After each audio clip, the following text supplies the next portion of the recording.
Il y a une attitude exécrable chez les souverainistes français. Je ne l'ai pas assez clairement dénoncée dans ma conférence d'audio d'1 heure consacrée au souverainisme.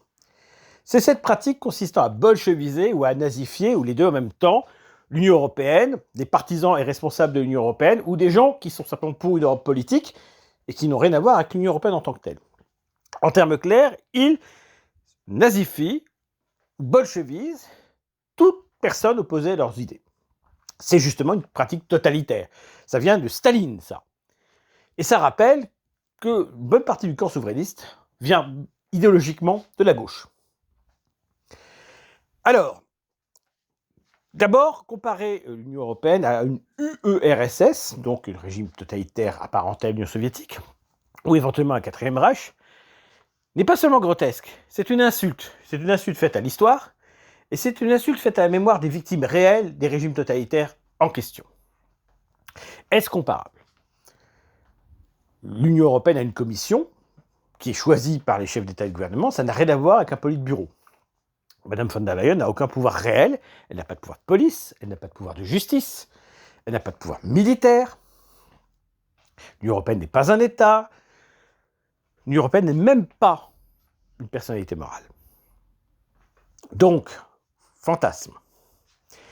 Les opposants à l'Union européenne ne sont pas sanctionnés. Il n'y a pas de goulag ou de lager ou même d'asile psychiatrique à la Brejnev pour ceux qui contestent l'existence de l'Union européenne. Lorsque vous organisez une manifestation contre l'immigration, vous pouvez être interdit. Un colloque dédié à la mémoire de Dominique Vénère a même été interdit. Mais aucune interdiction, jamais, le samedi, pour les manifestations perpétuelles de Philippot, où ils s'en prend au drapeau européen. Taper sur l'Union européenne, ça fait rire, ça ne dérange personne.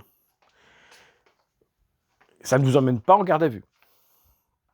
Ça ne vous emmène pas à la 17e chambre.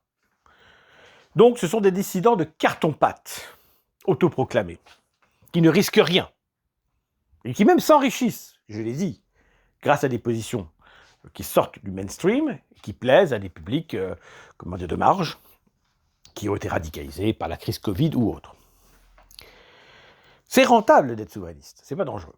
Et c'est ça le pire. Donc, comparé à l'Union européenne, donc à l'URSS, ou à un quatrième Reich, c'est une grave insulte à la mémoire historique. Et évidemment, c'est une fausseté, et c'est une accusation, systémique. En fait, la réduction ad Hitlerum, dénoncée par Leo Strauss, est pratiquée par à peu près tout le monde. Vous avez une droite qui dénonce dans la gauche le retour du fascisme, et réciproquement. Tout cela, c'est le degré zéro de la réflexion politique. Alors, évidemment, la comparaison avec le nazisme est complètement grotesque. Alors, elle s'appuie sur quoi? On essaie de trouver des ancêtres pro-hitlériens à des responsables allemands comme Madame von der Leyen. Quand bien même serait-elle le cas, en quoi est-ce qu'elle est concernée par des actions de ses grands-parents? Heureusement, on n'hérite pas des crimes de ses ancêtres. Hein, voilà, quand même. Bon. Donc c'est un argument débile.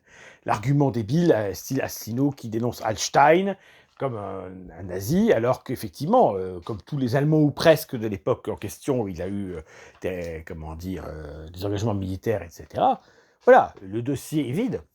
On peut bien comprendre que jamais Adenauer n'aurait proposé, comme premier président de la Commission européenne en 1958, un militant nazi. Hein. Faut arrêter de raconter n'importe quoi. Par ailleurs, on ne peut pas dénoncer dans l'Union européenne son laxisme migratoire, comme le font les souverainistes parfois. Dire que oui, regardez, on veut nous imposer l'immigration par l'Union européenne, d'accord. Si l'Union européenne est nazie, elle est raciste. Donc si elle est raciste, elle n'est pas favorable à l'immigration non européenne, logiquement. Donc ça colle pas. Là encore, c'est n'importe quoi. Tout simplement. Ce sont des affabulations. Et donc c'est une pratique détestable. Et alors, évidemment, il ne se limite pas à nazifier l'Union européenne ou ses responsables. Toute personne qui n'est pas d'accord avec eux, qui va dire que ce qu'ils disent est faux, va être nazifiée à son tour. Ça m'est arrivé de nombreuses fois, où l'argument du souverainiste en face de moi est de me traiter de fasciste et de raciste comme si c'était un gauchiste qui s'exprimait face à moi, et qui n'avait comme seul argument que des anathèmes de la sorte, évidemment sans preuve.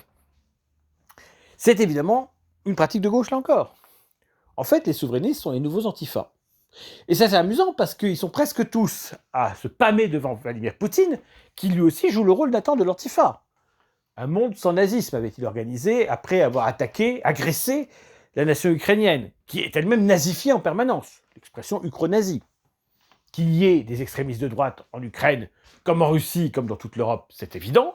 Qu'il y ait des gens qui se revendiquent d'une idéologie totalitaire, c'est vrai, mais ça vaut pour ceux qui arborent le drapeau de l'Union soviétique en 2025.